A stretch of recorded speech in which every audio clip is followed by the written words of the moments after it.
Hello everyone, in this video I'm going to show you how you can unlink your TikTok account from your CapCut account. Alright, so you can select a CapCut, just click on it, and previously if you have link your TikTok account from CapCut before, you can unlink. Just click edit profile,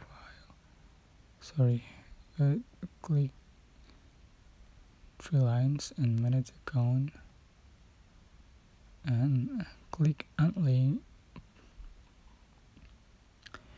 in your TikTok account. Just click on it.